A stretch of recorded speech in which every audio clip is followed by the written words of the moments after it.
ዛሬው ታሪክ እንዲህ ይጀምራል። አንዲት ሴት በመንገድ ስታልፍ እብድ እንጨት ይዞ መሬት ላይ ሲስል ታየዋለች።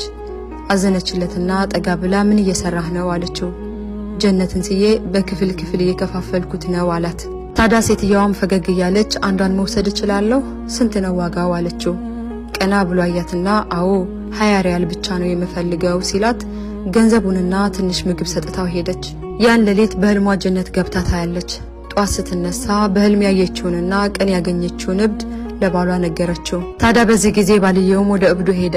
እሱም ሊገዛ ፈልጎ ከጀነት ክፍል መግዛት ፈልጌ ነው ስንት ነው ዋጋው ሲል ጠየቀው። በዚህን ጊዜ እብዱም ቀና ብሎ አየውና አይሸጥም አለው።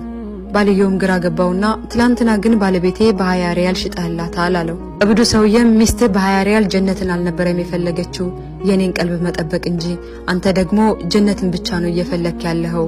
ጀነት የተተመነ ዋጋ የላትም፣ ግን መግቢያዋ የሚገኘው የሰዎችን ልብ በመጠበቅ ነው ሲል መለሰለት። አጂብ ወላሂ እውነት ነው።